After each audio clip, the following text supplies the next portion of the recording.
નમસ્કાર, નિર્માણ ન્યૂઝની વિશેષ રજૂઆત શેરબજારના ધબકારા કાર્યક્રમ સાથે હું છું આપની સમક્ષ તનુ ખટીક। દર્શક મિત્રો, શેરબજારના ધબકારા કાર્યક્રમમાં આપણે ચર્ચા કરીએ છીએ શેર માર્કેટ વિશે। આગામી દિવસોમાં કેવા ચેન્જીસ આવી શકે છે, ગ્લોબલ લેવલે શું ચર્ચાઓ ચાલી રહી છે, તમામ બાબતે ચર્ચા કરીશું। ચર્ચામાં આપણી સાથે જોડાઈ ગયા છે share market expert Hareshbhai Motiyani. Hareshbhai, આપનું નિર્માણ ન્યૂઝ પર સ્વાગત છે। ગુડ મોર્નિંગ અને નમસ્કાર દર્શક। શરૂઆત કરીએ પહેલા તો શોની। હરેશભાઈ, અત્યારે માર્કેટમાં શું ચર્ચાઓ ચાલી રહી છે અને જીએસટીમાં જે સુધારા વધારા થયા છે તેને લઈને પણ ઘણા એવા લોકો ક્યાંક અત્યારે ચર્ચા કરી રહ્યા છે, તો તેને લઈને શું કહેવું છે પહેલા તો જીએસટીને? જો માર્કેટમાં પહેલો પ્રશ્ન આપને કે માર્કેટમાં શું ચર્ચા ચાલી રહી છે, જી તો માર્કેટમાં સૌથી પહેલી ચર્ચા એ ચાલે છે કે હરેશભાઈ માર્કેટ ઉપર ક્યારે લાવશો, જેમ કે હું ઉપર લાવવાનું છું જી કે માર્કેટ ઉપર ક્યારે લાવશો, બહુ થઈ ગયો હવે આ। જો માર્કેટ છે એ કોઈ એક વ્યક્તિ કે કોઈના વિચારથી ઉપર નથી આવતું। ડેટા આપણે જોવા જઈએ, ડેટા અને એના સાથેના જે સર્કમસ્ટાન્સીસ, રાઈટ, કે રાઈટ વર્ડ મને ક્યાંય યાદ અત્યારે નથી આવતો, કે ડેટાના અનુસંધાનમાં તમે જે એક્શન લો છો, it is matching. Data is negative, FII નેગેટિવમાં છે, ડીઆઈઆઈ પોઝિટિવમાં છે, પણ ડીઆઈઆઈ પોઝિટિવ તમારા એ ગ્રુપમાં નથી, એ મિડ કેપ અને એ બાજુ છે। હું એમ નથી કહેતો કે ડીઆઈઆઈ બાઇંગ નથી કરતી, ડીઆઈઆઈ બાઇંગ કરે છે, પણ they are buying a different companies, small cap, mid cap, એ બધી કંપની, આ કંપનીમાં નહીં। તો અહીંયા તમને સેલિંગ એફઆઈઆઈ ની જોવા મળી રહી છે। એમને સપોર્ટ ઘણી વખત પ્રોપ્રાઇટરી ટ્રેડર્સ આપે છે, રિટેલર્સ તો ઓલમોસ્ટ સામે જ બેઠા હોય છે।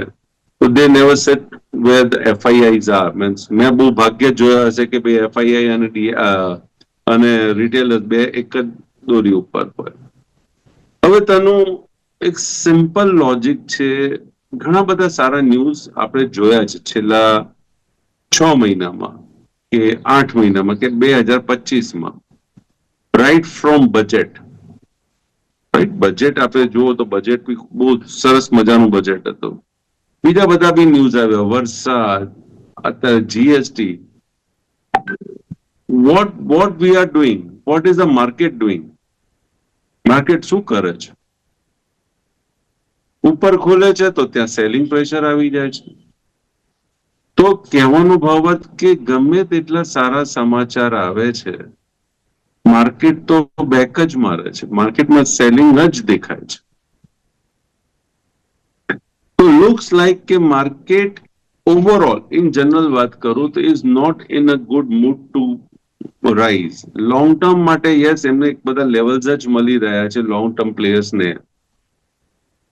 એમના માટે ઇમ્પોર્ટન્ટ સપોર્ટ જેમ આગળ બી મેં વાત કરી છે તમને લોકોની અહીંયા, તો 24,000 છે હાલના તબક્કામાં, 24,000, 24,300, ઇટ્સ ઇમ્પોર્ટન્ટ સપોર્ટ ઝોન।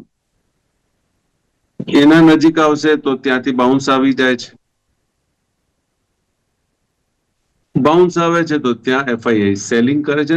અને બીજી વસ્તુ ખાસ સમજવા જેવી છે કે આટલા બધા સારા સમાચાર આવ્યા છતાં પણ મંદીવાળાની હિંમત તૂટતી નથી, એફઆઈઆઈ ની ખાસ કરીને હિંમત તૂટતી નથી। જે મંદી કરે છે ને કરીને બેઠા છે, ઉપર છે આવવા દો ઉપર, અગેન દે સ્ટાર્ટ સેલિંગ। 2 દિવસ એફઆઈઆઈ કઈક થોડી ઘણી ખરીદી કરીને માર્કેટ ગઈકાલે ઉપર આવે તો એફઆઈઆઈ અગેન સેલિંગ, અગેન મંદીમાં આવી ગયા। હવે આનો મતલબ શું છે કે FII they people know better than what you and I know. Foreign investors એટલે આપણા દેશના નાગરિક નહીં, આપણા દેશમાં નથી રહેતા, એમને આપણા કરતા વધારે ખબર છે, बराबर ना? तो हाँ, ऐसा होता है, कुछ घर ऐसे होते हैं जहां वो घर 4 दीवार के अंदर ही सब कुछ रखते हैं, अपनी घर की बातें, और और अपने सगा संबंधियों को नहीं बताते हैं, बट वो फॉरेन में बात करेंगे। होते हैं कुछ, काफी घर ऐसे भी होते हैं, तो ठीक है, वही हम भारत में देख रहे हैं भी ऐसा क्या हो रहा है। બીજી વાત છે કે 50% ટેરિફ ને લઈને હજી સરકાર તરફથી કઈ એક્શન, સ્ટેટમેન્ટ્સ કેવું કંઈક જોવા નથી મળ્યું। આ બધી વસ્તુ આપણને જોવા મળે છે, જીએસટી કર્યું, બધું કર્યું, અમુક આવે છે કે અમે ગભરાતા નથી, whatever, something of this sort આવે છે, બટ જે એગ્રેસિવ જે મીટિંગનું જે આઉટકમ આવી જોઈએ, I think it is an abeyance, એ પેન્ડિંગ છે। May be governments, the market is waiting for that, may be market is waiting for Bihar poll, કે બિહારમાં શું થશે, એ બી એક પોસિબિલિટી છે, કારણ કે ડીપ સ્ટેટ સામે એક્શન એક્ટિવ છે, આપણે બધા જાણીએ છીએ। તો મે બી એના હિસાબે કદાચ રૂલિંગ પાર્ટી આવે છે, નથી આવતી, ત્યાં ડિફીટ આવે છે, તો અહીંયા સેન્ટર પર શું થશે effect, may be Bihar poll also may be one of the reason. તો રીઝન્સ એટલા બધા છે કે વાત ના પૂછો, પણ negative reasons are more heavy looking to FII controlling the bear market. તો આ માર્કેટમાં મને તો એવું લાગે છે કે ભાઈ ઘટાડે ખરીદો, સપોર્ટ ઉપર આવે તો તમે ખરીદો, જેમ માર્કેટ ઉપર આવે દેખાય, રેઝિસ્ટન્સ ઉપર આવે તો તમે ત્યાં સેલ ઓફ કરી દો।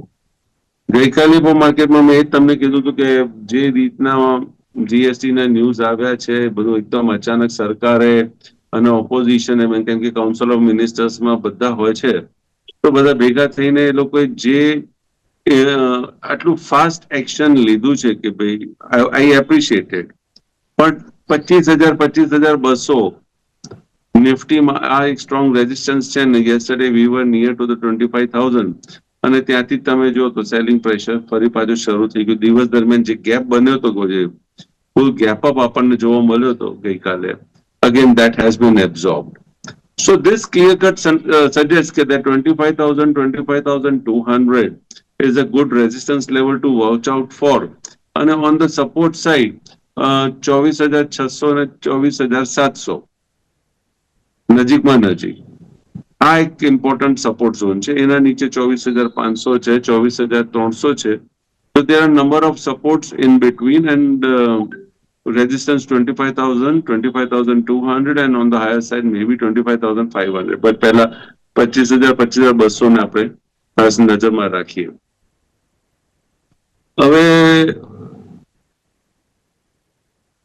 માર્કેટમાં રેન્જ બાઉન્ડ ટાઈપ ટ્રેડ વધારે દેખાય છે, મને તો બીજું કંઈક આમાં બહુ ધ્યાન આવતું નથી। સ્ટોક સ્પેસિફિક કામ કરવાની જરૂર છે। ગઈકાલે Reliance was one of the big culprit કે જે માર્કેટને નીચે લાવ્યું। બેન્કિંગ સેક્ટર્સ એ મેં ગઈકાલે બી ચર્ચા કરી હતી કે નિફ્ટી ને બેંક નિફ્ટી આખા જીએસટી વિશે ચર્ચા કરી હતી, ત્યારે મેં કીધું મેં કહું બેંકમાં શું છે, બેંકમાં તો કઈ નથી આપ્યું, જીએસટીમાં કશું હોય બી નહીં ત્યાં, પણ કહેવાનો મતલબ કે જીએસટીમાં bank has not been considered, કે બેંકને એવું કશું મળ્યું નથી, તો બેંક શેના માટે ઉપર આવે, તો bank also started following down. તો બેન્કિંગ પ્લસ રિલાયન્સ, કારણ કે ઓઇલ એન્ડ ગેસમાં તો ઉલટાનું વધ્યું છે જીએસટી, ત્યાં ઘટ્યું નથી, ત્યાં વધ્યું છે। તો again all this things, yes, it helps the market to come down. અહીંયા જ બધે તમને પ્રેશર જોવા મળ્યા, અને all these things were just on the sell side, sell on rise. Tanu instrument પર ચર્ચા કરી લઈએ। બેન્કિંગ સેક્ટરમાં એસબીઆઈ બેંક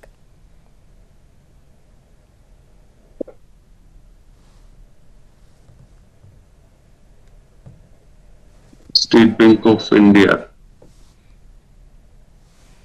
નેગેટિવ દેખાય છે। જ્યાં સુધી સ્ટેટ બેંક ઓફ ઇન્ડિયા ઇન્ટરડેમાં 810, 811 ની ઉપર કમ્પ્લીટ કેન્ડલ નથી બનાવતી, ત્યાં સુધી તો it will be week.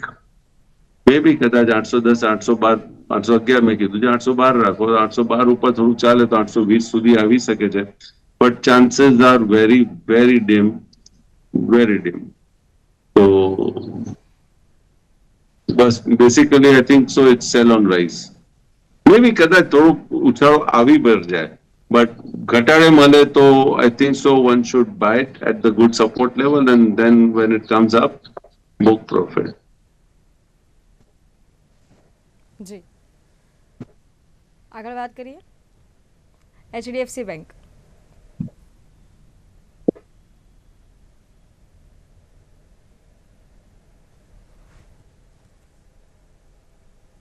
HDFC bank ગઈકાલે ગેપ અપ થઈને પછી રેન્જ બાઉન્ડ જ રહ્યો છે.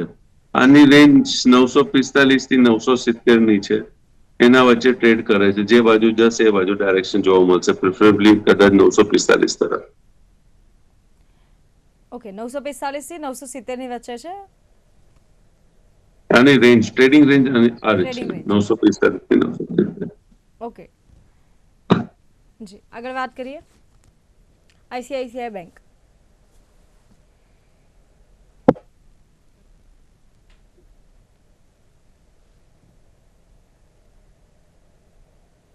ICICI Bank.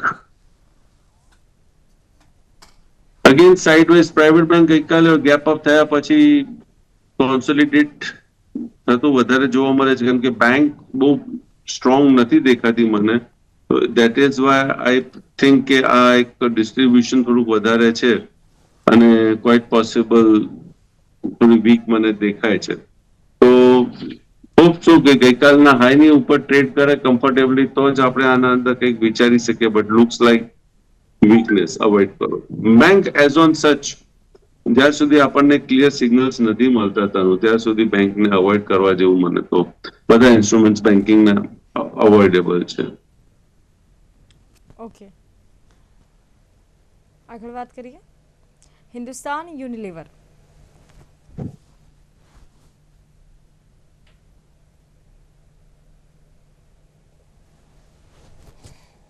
હિન્દુસ્તાન યુનિલિવર ખરેખર તો ગઈકાલે ચાલવો જોઈએ જીએસટી ના હિસાબે, બટ ગઈકાલે રેઝિસ્ટન્સ ના નજીક જઈને ધ રેઝિસ્ટન્સ વોઝ 212737 અને it made open above it 2662, right. અને પછી જે સેલિંગ પ્રેશર જોવા મળ્યું છે, સોરી ઓપન છે 2750, ઓપન હાઈ ઓલમોસ્ટ સેમ જ છે. અને ત્યાંથી પછી જે સેલિંગ પ્રેશર જોવા મળ્યું છે ત્યાંથી it almost day and. But I would steel believe કે એફએમસીજીમાં ગ્રેજ્યુઅલી ઇન્વેસ્ટમેન્ટ થઈ શકે છે. અને લેવલ શું બતાવી રહ્યા છે? 2633 થી 2736. 2736 સુધી. હાજી. ઓકે, આગળ વાત કરીએ મારુતિ સુઝુકી. મારુતિ આપણે પહેલા બી ચર્ચા થઈ છે, ત્યારે બી મેં કીધું, તમે મને પ્રશ્ન પૂછ્યો હતો કે કયા ઇન્સ્ટ્રુમેન્ટમાં ઇન્વેસ્ટમેન્ટ થાય, તો at that time I said Maruti. Maruti હજી પણ હું કહીશ કે ઓન ડિક્લાઇન મારુતિ છે કે બીજા ટુ વ્હીલર કંપનીઝ છે બધા માથે. પણ ગઈકાલે મારુતિ ન્યૂઝ જે આવ્યા જીએસટી ના, ઇટ ઓપન્ડ અપ અને પછી gradually it started falling down. અને Maruti also was one of the instrument જ્યાં આપણને સેલિંગ પ્રેશર જોવા મળ્યું છે. હવે આના લેવલ જો કાઢવાનો પ્રયત્ન કરું તો મને કદાચ કોઈ લેવલ દેખાય વ્યવસ્થિત તો, નહીં તો પછી otherwise this will become a no trade instrument. બંધ આવ્યું છે 14,685, 14,640 આ એક ફાઇનલ સપોર્ટ છે.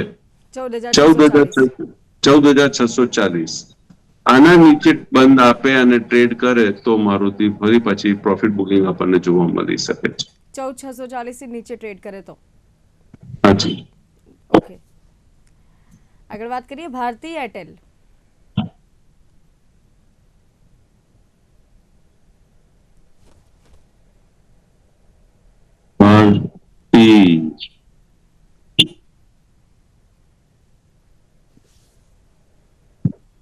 ભારતી એરટેલ સાઇડલાઇન ઇન્સ્ટ્રુમેન્ટ છે.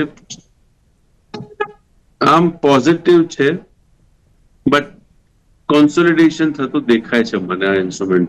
ગઈકાલે ગેપ અપ થયા બાદ again V so a selling into it, તો ક્વાઇટ પોસિબલ આ સપોર્ટના નજીક જઈ શકે છે 1860 અને રેઝિસ્ટન્સ રહેશે 1910. 1900 ને 1910. 1910. ઓકે, આગળ વાત કરીએ આઈટીસી.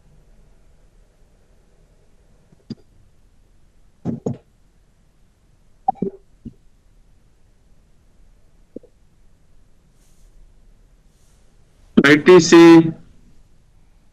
પોઝિટિવ ઓપન થઈને અગેન સેલિંગ પ્રેશર ગઈકાલે મેં વાત કરી હતી બીકોઝ ઓફ ટોબેકો સિન્ટેક્સ 40% જે ડ્યુટી માં ટોબેકો ચુઈંગ પાન ને બધાને લઈ લીધા છે. સો આઈ ડોન્ટ થિંક સો કે આના અંદર ગઈકાલનો હાઈ જ્યાં સુધી ક્રોસ કરે ત્યાં સુધી આના અંદર બુલિશ મુવમેન્ટ આવી શકે છે. તો yesterday's high is your stop loss for the short. On the lower side support દેખાય છે 410 405. લોઅર સાઇડ સપોર્ટ 410 405 છે. જી, એક બીજો પ્રશ્ન પૂછવો હતો આપને કે ઘણા સ્ટોક્સમાં એવું થાય છે કે કોઈ ચેન્જીસ નથી દેખાતો, કોઈ સિગ્નલ નથી આવતા જ નથી ખાસા ટાઈમ સુધી, તો એવા સમયે શું કરી શકાય? કોઈ રોકાણકારોએ અગર એમના જે સ્ટોક ખરીદેલા હોય તે સેલ કરવા હોય અથવા નવા બાય કરવા હોય પરંતુ ખાસા ટાઈમથી કોઈ સિગ્નલ જ ના મળતા હોય તો શું કરી શકાય? આપણો જે પ્રશ્ન છે ને થોડોક અધૂરો છે. એમાં કેવું છે કે સિગ્નલ્સ ના આવતા હોય એવું પહેલાથી વાત બની. હા, સિગ્નલ્સ ટાઈમ ફ્રેમ પ્રમાણે નથી આવતા. પ્રશ્ન એવો છે કે ટાઈમ ફ્રેમ પ્રમાણે નથી આવતા, એટલે તમે જયારે લોંગ ટર્મ માટે કામ કરવાનું ઈચ્છતા હો ત્યારે તમને સિગ્નલ્સ નથી મળતા. શોર્ટ ટર્મમાં તમને ઇન્ટ્રાડેમાં તો તમને ઓલમોસ્ટ સિગ્નલ મળે, અને એવું બને જ નહીં કે શોર્ટ ટર્મમાં લાંબા ગાળા સુધી તમને સિગ્નલ્સ ના મળે. કારણ કે તમે તમારા ટાઈમ ફ્રેમ શું ચેક કરો છો એના ઉપર છે. તમે ઇન્ટ્રાડે કરો છો, સ્કાલ્પર કરો છો, 1 કલાક માટે, 2 કલાક માટે, 5 મિનિટ માટે, 10 મિનિટ માટે, કેટલા મિનિટ માટે તમે કામ ઇન્સ્ટ્રુમેન્ટને હોલ્ડ રાખવા માંગો છો, that is important. But if it is for the long time, હા પોસિબલ છે કે મે બી કદાચ ઘણી વખત 14 વર્ષ સુધી સિગ્નલ નથી મળતું. કેટલા? 14 વર્ષ સુધી. આપ રિલાયન્સ ને જોશો તો જ્યારે રિલાયન્સે બ્રેકઆઉટ આપ્યું તો એના પહેલા હું રિલાયન્સની વાત જ નતો કરતો, કારણ કે સિગ્નલ જ નથી. But once when the Reliance started a breakout, gave a breakout, તરત ત્યાંથી આપણે આ ચેનલ થકી, આપણા આ માધ્યમ થકી વી અનાઉન્સ કે રિલાયન્સને બાય કરો અને ડીમેટમાં તમારા પાસે રિલાયન્સ હોવો જોઈએ. ફ્રોમ દેટ લેવલ, મને અત્યારે લેવલ યાદ નથી આવતો, ચાર્ટ ખોલીને જોવું પડશે મારે. રિલાયન્સે ક્યારે પાછળ વળીને જોયું નથી. મને MRF મને યાદ છે. MRF મને એટલે યાદ રહી ગયું કે MRF અને ગોલ્ડનો ભાવ ઓલમોસ્ટ ઇટ વોઝ સેમ, 20,000 22,000, 20-22 હજારનો MRF ચાલતું હતું ને એ વખતે સોનાનો ભાવ 20-22 હજાર હતો. મને મારા એક પાડોશી આવીને મને કીધું કે તમે ગામને કમાઈ આપો છો, મને કેમ નહીં? મેં કીધું બોલો, તમારે કેટલું રોકાણ કરવું છે? તો કે મારે કરવા છે. તો ઓકે, તો MRF લઈ લો. એમને ભાવ પૂછ્યો, MRF નો ભાવ શું છે? મેં કીધું 22,000. તો કે સોના કરતા મોંઘો આ શેર છે, કે આવા તો કે શેર લેવાતા હશે. તમે જોઈ લો તો MRF લાખ પહેલા ક્રોસ કર્યો છે, સોનું તો હમણાં 1,07,000 આવ્યું છે. તો આ વાત છે કે બ્રેકઆઉટ આવે ત્યારે તમે કામ કરો, but it was consolidating on the lower side. એ જ રીતે ગોલ્ડ જ્યારે કોન્સોલિડેટ થતો તો અમે એને બાય કરવાની સલાહ નતા આપતા, પણ જ્યારે ગોલ્ડે બ્રેકઆઉટ આપ્યો અમે તરત કીધું કે ગોલ્ડને બાય કરો. આપણી ચેનલ થકી જ હું બૂમો પાડીને કહેતો હતો કે ભાઈ $3,500 આવશે, કારણ કે હું ઇન્ડિયા રૂપીસમાં ગોલ્ડને હું નથી જોતો. ગોલ્ડ $3,500 આવશે. અત્યારે સિલ્વરમાં મેં આપને વાત કરી છે કે સિલ્વર મને સ્ટ્રોંગ દેખાય છે. બસ 40-42 ક્રોસ કરે તો 50 ક્રોસ કરે તો 70 શક્યતા સ્ટ્રોંગ દેખાય છે. તો કહેવાનો મતલબ કે જ્યારે ચાર્ટમાં કોન્સોલિડેશન જેટલું વધારે થશે એટલી વધારે તેજી તમને જોવા મળશે, કે એટલી વધારે મંદી તમને જોવા મળશે. Depends upon the side it goes. જો લોઅર સાઇડ બ્રેક કરે છે તો લોઅર સાઇડ ઉપર જશે, હાયર સાઇડ બ્રેક કરશે તો હાયર સાઇડ ઉપર જશે. એક બેંક છે, જો તમે મને વાત કરી છે તો હું જરા એ ચેક કરી લઉં. જે મને પહેલા બહુ પ્રશ્ન પૂછવામાં આવતો હતો આ બેંક વિશે, ઓલમોસ્ટ દર બીજા દિવસે આ પ્રશ્ન this question used to arise. અને હવે આ પ્રશ્ન બંધ થઈ ગયો છે આપણને દર્શક મિત્ર આપણને પૂછતા. બંધન બેંક, જી બંધન બેંક જ્યારે આઈ થિંક સો વર્ષ પહેલા, 2 વર્ષ પહેલા, ઇવન 3 વર્ષ પહેલા બી બંધન બેંકના પ્રશ્ન બહુ ઉભા થતા હતા. 180, 200, 250, 250 સુધી જાય. હું એમ જ કહું કે ના, આમાં બ્રેકઆઉટ નથી, આમાં મજા નથી. મને પૂછતા હતા લેવલ્સ કયા, સપોર્ટ કયો, તો હું 151 કહેતો હતો કે 151 નો આનો ઇમ્પોર્ટન્ટ સપોર્ટ છે. આપ જોઈ લો બંધન બેંક હમણાં રિસન્ટ પાસ્ટમાં, એટલે ફેબ્રુઆરી અને માર્ચ મહિનામાં ઇટ વોઝ ટ્રેડિંગ 150 અરાઉન્ડ, આવી ગયું 151, and that was the support level. એ 128 સુધી આવ્યો. કે ક્લોઝિંગ ની વાત પછી આવે છે કે 151 ક્વાર્ટરલી ક્લોઝિંગ મને જોઈતું હતું, ત્યાં સુધી આવ્યો નીચે. તમે કદાચ ત્યાં બાઇંગ બી કર્યું હોય, એટલે બોટમ ફિશિંગ, હું બાઇંગ નથી કહેતો, બોટમ ફિશિંગ કર્યું હોય, એ 128 થી વધીને 192-93 આવી ગયું પાછું, means 190, 192. As on date, it is trading around 162, એટલે 150-51 ની આસપાસ જ આ ઇન્સ્ટ્રુમેન્ટ ટ્રેડ થાય છે. તો if it breaks this level 151 again on the quarterly basis, તો આ ઇન્સ્ટ્રુમેન્ટ વધારે ખરાબ થઈ શકે છે. બીજું એક ઇન્સ્ટ્રુમેન્ટ છે કે જે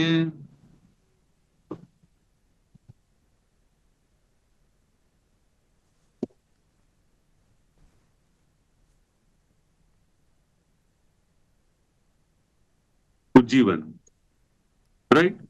હવે ઉજ્જીવન, એક મિત્રે મને ફોન કરીને કીધું કે મેં બોમ્બેમાં એક બહુ સારા, નામ નહીં આપું, એનાલિસ્ટ, ઇન્વેસ્ટર, સેબી રજિસ્ટર્ડ, એમને કીધું છે કે ઉજ્જીવન બાય કરો. અને ઉજ્જીવનનું પ્રાઇસ એ વખતે વોઝ અરાઉન્ડ 51 સમથિંગ, 51 રૂપિયાની આસપાસ. તો એમને બાય કરી લીધા સારી ક્વોન્ટિટીમાં, અને પછી મને ફોન કરીને પૂછે છે કે ભાઈ કે શું કરું આમાં, મેં બાય કરી લીધા છે, શું આ રેટ આવી જશે? મેં કહ્યું મને તો આ રેટ જ્યાર સુધી મારો જે લેવલ છે 56 રૂપિયા ને 93 પૈસાનો, કે જ્યાર સુધી આના પર મને ક્વાર્ટરલી ક્લોઝ કે મંથલી ક્લોઝ, સોરી આ તો મંથલી મેં ખોલ્યું છે, ઓકે, ક્વાર્ટરલી ક્લોઝ છે સેમ 56.93. મેં કહ્યું જ્યાં સુધી મને 56.93 પર ક્વાર્ટરલી 2 ક્લોઝ નથી મળતા, ત્યાં સુધી હું આના અંદર 3 આંકડા નથી જોતો, મને નથી દેખાતું. તમે બી લેવલ લખવું હોય તો લખી લેજો, તમને બી કામ આવશે. તો 56 રૂપીસ 93 પૈસા મારા માટે બહુ સ્ટ્રોંગ લેવલ છે on the quarterly close basis. It did not cross, અને it came down till say what 30 rupees 88 પૈસા. સેમ વિથ ઇન્ફોસિસ માટે બી હું બહુ લેવલ મેં તમને અહીંયા આપ્યા છે. એ જ લેવલ રોજ હું રિપીટ કરું કે જ્યાં સુધી આ લેવલ ઉપર બનશે તમે તેજી કરો, આ લેવલ થી નીચે જાય એટલે તમે મંદી કરજો. I think it was last year may be June, July or April મહિનો હતો, કાં તો જૂન જુલાઈ મહિનો હતો.